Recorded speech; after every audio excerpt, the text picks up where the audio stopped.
Welcome to the Daily Guidance Meditation Podcast with a Realized Master. These meditation talks were recorded during intensive spiritual retreats with Satguru Sirio Ji. Therefore, they might contain some specific teachings and wisdom for life to be taken into consideration. Each recording begins with a mantra to bring you into a favorable condition for the inner journey. This initial mantra is followed by a brief talk in which the process of meditation is explained to you. After the talk, keep meditating at least for 15 minutes, and if you like it, continue increasing the time by and by as you proceed. So now you are left with nothing else to do but close your eyes, relax, listen, and let meditation happen.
When I go to India and I go to visit places like Golden Temple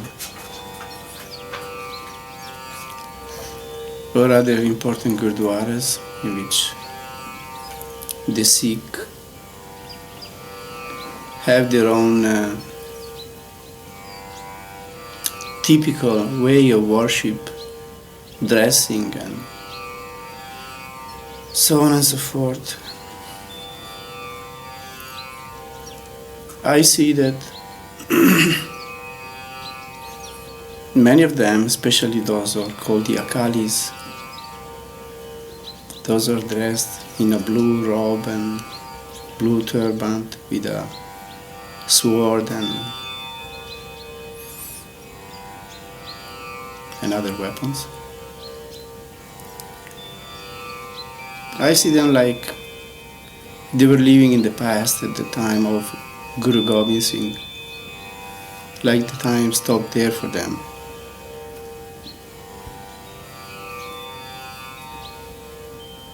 And they can live the present because their mind is so full of those stories of Guru Gobind Singh's time, maybe.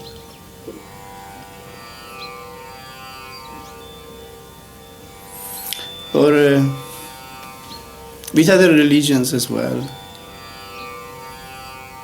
Always these stories of those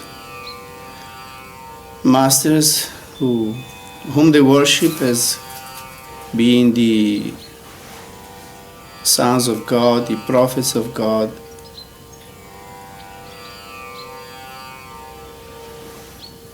Or the Buddhists as well.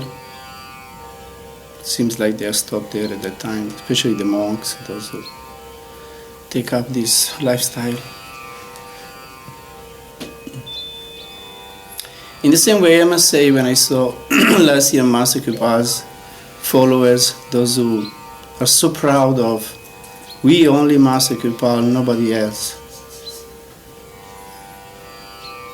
I see they are stuck there at that time, at the 70s, the typical atmosphere, the typical mentality.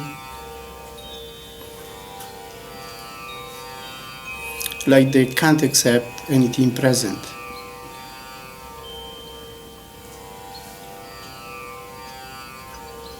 Now, as we know, Master Kripa used to say,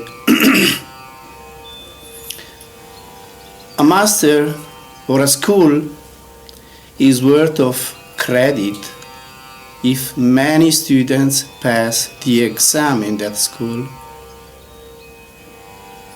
If in a school nobody passes the exams and becomes eventually a teacher himself, this school is worth nothing. And also, I must say, the master who taught in that school is worth nothing. Because if a master is not able to take at least a few people at his level, then this master has failed his work.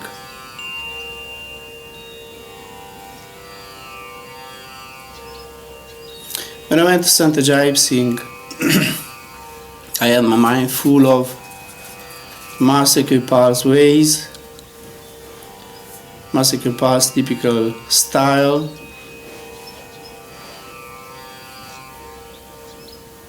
his typical atmosphere and way of doing things. And I found it hard in the beginning to adapt to the innovations that Ajay Singh brought into the path. Thinking, but Master was doing like this, why does he do like that? I couldn't understand that a master is not a photocopy of the previous master, but is a personality, full personality in himself, with his own ways. By and by I understood. I accepted that Ajay Singh was a master in his own right, that was meant to express the teachings in his own way, in his full right.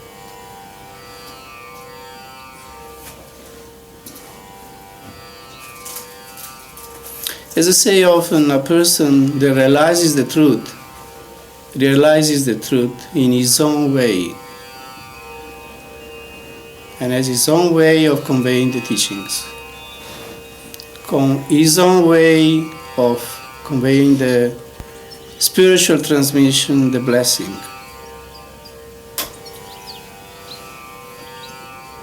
So for those who seek the truth, it's very important to adapt to the present and not live in the past. Otherwise you are like widows who keep thinking about their husband who died 50 years ago.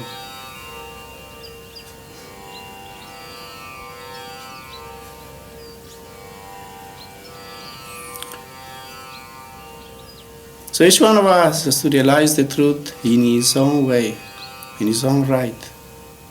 And although the teachings are basically the same, those basic tenets of the teachings, they stay the same. The way of transmitting them, of expressing them, must be definitely personal.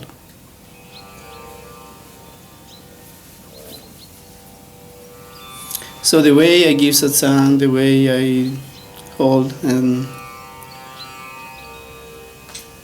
guide the retreats, it comes from my personal inner experience. God has guided me to do it this way,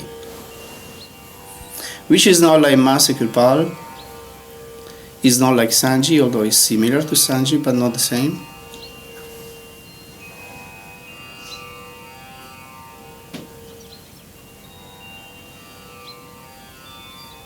So that's how it goes. We have to try to realize our own truth, and we can do this only if we really do an intense spiritual practice. Then God will show us, will manifest in time our own peculiarities, and He will guide us at how we personally have to give out the teachings.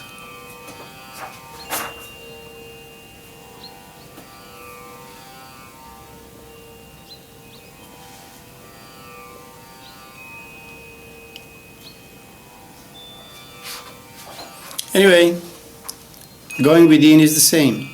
We have to withdraw from all outside. We have to forget this body. We have to well focus in the eye center and pierce through. This doesn't change. It stays the same. So that's what we want to do now. Withdraw from all outside.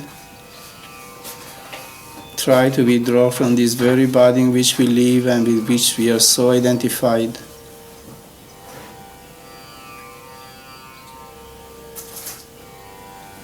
Look steadily, minutely, penetratingly in the center. Keep repeating the mantra. No other thoughts of any kind. Just pure silence. Complete concentration. Deep and true longing, and consequently a sincere prayer to our beloved Satguru that he might come and bless us.